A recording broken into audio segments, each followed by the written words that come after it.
Assalamu alaikum, كيف حالكم? So in this video we're going to visit Tagkawayan, Quezon Province, where the Jumeirahville subdivision is located, the first halal certified Sharia compliant real estate in the Philippines. So join us in this video where we are going to search the tourist spot here in Tagkawayan, Quezon Province, close to the subdivision of Jumeirah. Wow, dagat! So samahan nyo kami kasama ang F5 Team Mikaelong TV, kung saan kasama din si Papa Jesus natin. Assalamualaikum. So dito ang sarap ng seafood na inahanda sa atin. And the same town, you can find the bus station where you can ride a bus from Manila going to Bicol and even bus going to Davao. I was very surprised. So no need to go to Boracay if you have a beautiful beach 15 minutes away from Jumeirahville subdivision. Yan. So dito in-explain nga na may-ari ng resort sa atin kung bakit nga tinawag na Tagkawayan itong place. So comment below, so tingin mo kung bakit tinawag na Tagkawayan itong lugar na ito. Dito, first time ko nga na-experience sumakay ng ganito. Comment below kung anong tawag dito.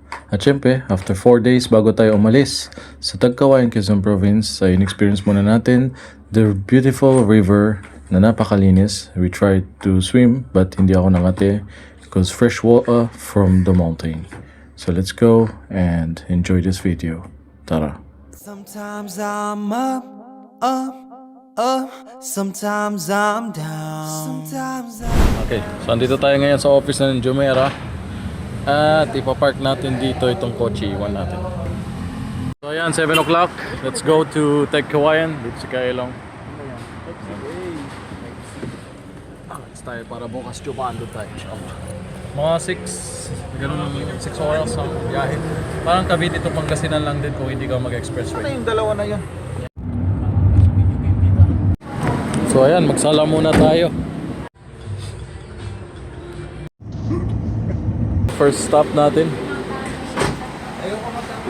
Madilim lang kasi pero may dagat dito. Pero madilim lang kasi. Isang driver natin. Yung 6 na oras, naging 3 oras lang. Alhamdulillah, salamat. Nakarating na tayo sa Tagkawayan. So 6 hours dapat pero 5 hours lang. Umalis tayo ng 8 sa Cavite. So kung bibilangin mo 6 hours siya hanggang 2 o'clock. 2 o'clock tayo nakarating. Pero isang oras tayo sa stop eh. So ibig sabihin 5 oras lang. Kung hindi na kayo uwi ng Cotabato. Hindi na. Cotabato lahat. Di na raw buong bahay sa Cotabato yata. Wala nang balak bumalik. Ayan. May tao. Oh, nice hotel. Breakfast. Dito na tayo sa site. Let's go. Juma ngayon. Dito tayo nag-hotel. Yan si Brother Hamza sa Skag. Sa Skag kayo, no? Apo, sa Skag. Ayan. So, dati na yan narinig ang Jumeirah. Ngayon makikita na yan, inshallah. Assalamualaikum. Simula sa hotel, ito yung paglabas natin sa may highway.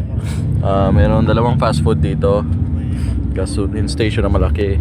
Andyan yung may bank dito, 7-Eleven, mga motor shops. At ayan na yung Jumeirah na signage. Ayan po.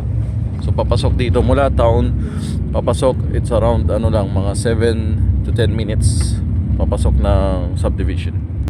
Juma tayo ngayon. Sama si Ustad Omar Bobis. So may high school na dito, papasok pa lang. Elementary and high school. So ayan po. Wala pang 5 minutes, barangay Payapa. Payapa sa Islam, Islam mismo, Payapa, peace. So sa Arabic, salam, Payapa, peace. So ayan, welcome to Jumeirah. Dito papasok.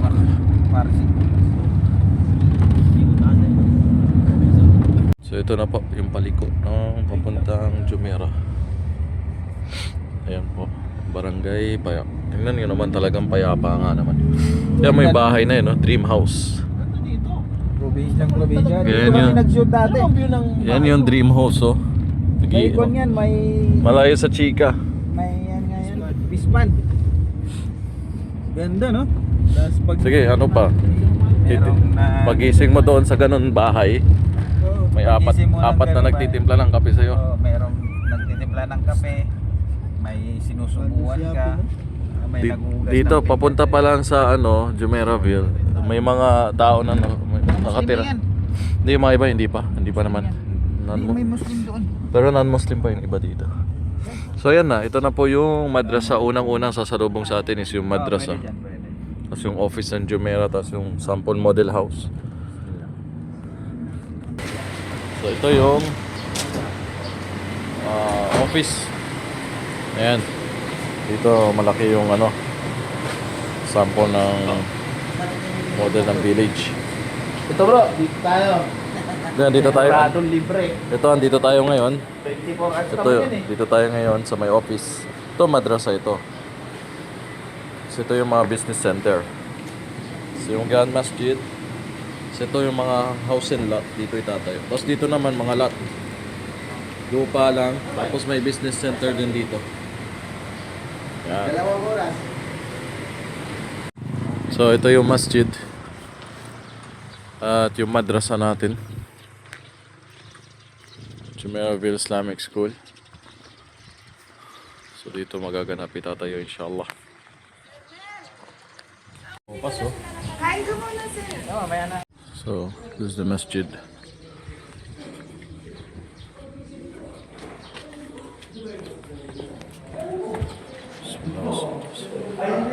Assalamualaikum. Nakalagtad yung nakaliit. Kaya lahat ng ating sinasabi o ginagawa. Pagkakaroon ng takot sa Allah subhanahu wa ta'ala, hindi takot na normal. Hindi yung takot na nararamdaman natin kapag nakakita ng kaaway. Hindi yung takot na nararamdaman natin sa pananampalataya ng Islam. Natagunan natin ang Allah sa ating mga sarili. Delikado ka sa mga siya. Ano ba pa nila? Bakit? Ano yun? Ayun pa ako. So inshallah, tatansin namin siya sa yung malapit sa Tagalog yung meaning niya. So, sasabihin mo lang kayo sa kayo sabihin, Ashhadu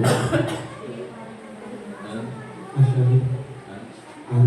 la ilaha La ilaha. illallah Illallah. wa ashhadu Asyari.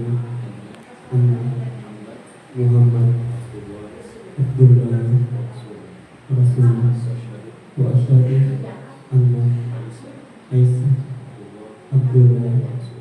Ako'y sumasaksi na walang Diyos, nakarapat dapat sambahin, kundi ang Allah. At ako'y sumasaksi na si Muhammad ay sugo ng Allah. At ako'y sumasaksi na si Jesus, anak ni Maria, ay sugo ng Allah. Saan ka ng Israel? Saan ka ng Israel?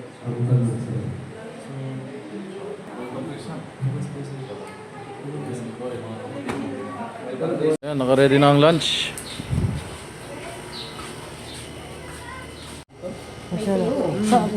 Sa Mindanao, sa Cotabato City.